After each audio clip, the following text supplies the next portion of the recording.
Fletcher. I am here with Friday Studio Notes. I just wanted to give you a quick update on what's going on with me. Maybe some of it will resonate with you. Last week I was taking a week off painting because I was having a bit of a creative block, and I shared some of that with you. I did some collaging, I did some playing on my iPad digitally. I also dragged out my jelly plate and did some printing towards the end of the week, which was just great fun. I'd forgotten how much good fun that is. I didn't produce anything worthwhile, but I had a really good time. And after I finished my last session of printing, so Saturday morning, I suddenly got inspired and my painting mojo came back. And so I wanted to give you a bit of an update on what's been happening, what I've got in the works. I'm really excited about what happened. And I think it's an enormously good lesson in the importance of taking a break, number one, and playing. Just giving yourself time to recharge your batteries about painting, but giving yourself permission to get all your materials out and to do something just totally wacky and crazy that has nothing to do with producing anything worthwhile.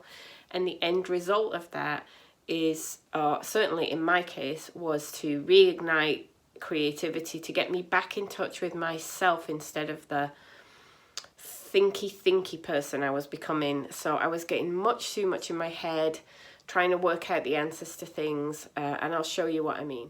So first of all, what happened was this blue and black painting, blue, black and grey painting. This came about really quickly. There's quite a lot of layers on there now, but the initial idea for it came about really quickly because I felt like after the printing session, just doing what I love to do, which is to slap wet paint onto wet paint and see what happens. So this effect here comes from blue paint that's wet running through black paint that's wet. I love that. This effect here comes from drying the paint as it was still dripping with a hairdryer so that it's frozen in time in its place. This is drips over dry paint that was already over some other paint that's got stuff scratched in. So this, I had such fun as I did the first layers of this. I've done more since, that it immediately inspired me to go into one that was a failed painting that I had sanded back, and to use drips but in a more controlled way, and to go in and to make much more space. And I also really liked that one, and so that had me off and running again. And for quite some time I've been trying to tackle the problem of green, and I'll show you what I mean. So all artists have a problem colour, or most do from my experience, at least one problem colour that they just can't deal with. Mine is green. It's crazy because I paint paintings inspired by the landscape around my home, which is greener than green can be. All the shades of green you can imagine are in this landscape. And yet when I come to paint, I just have trauma and problems, and I never produce anything that I love, or very rarely.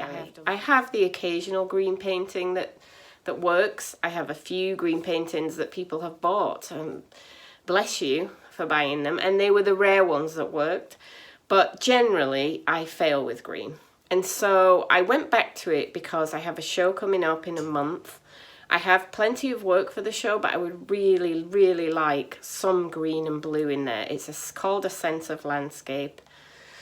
A Sense of Place, sorry. I don't even know the name of my own show. It's called A Sense of Place, and I wanted it is about a sense of place. And the idea was there would be no green in there, but then I just felt the urge to see if I could come up with some green. So I started to work with green, and I just failed again. So the painting behind me is an example. This painting is a painting that lots of people have said they like, but I just can't get on with it. It doesn't feel right to me. And I also was working on a series of smaller green ones which went through a variety of stages and were just really not happening for me. But after my crazy blue drip painting and then my more muted purpley drip painting, I was really much more in the flow. And those two paintings came about, they were inspired by a storm we were having here, which had gone on for a day or two. And it was heavy winds, heavy rain, the tree branches were coming down.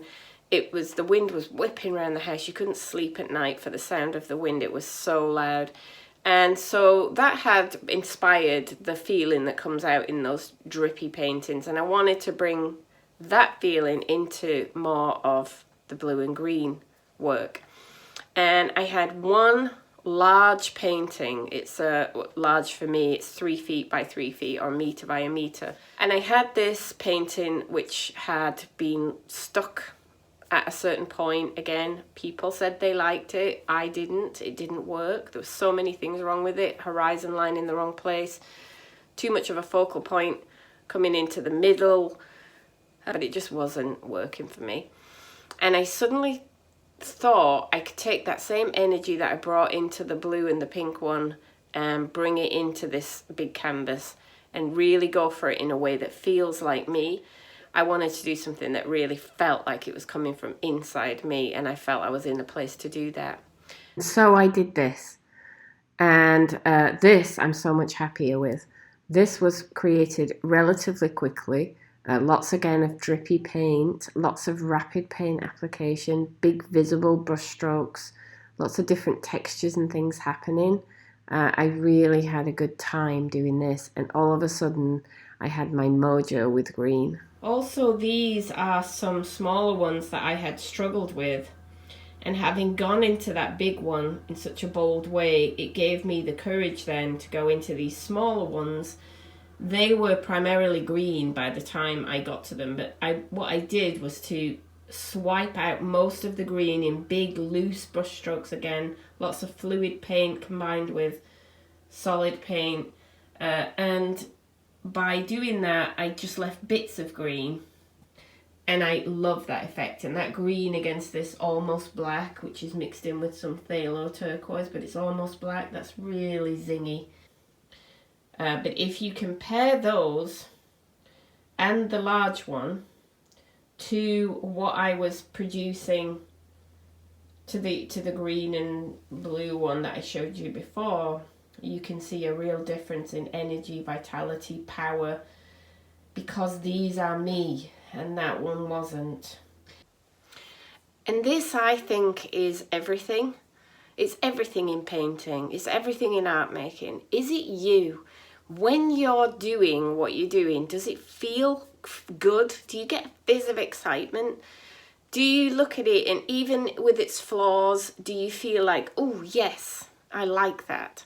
Or do you just get a kind of dead feeling, or a feeling of, I must go in and add this, do that, very picky feeling? That's the feeling that comes over me. It's quite tight. It's quite constrained.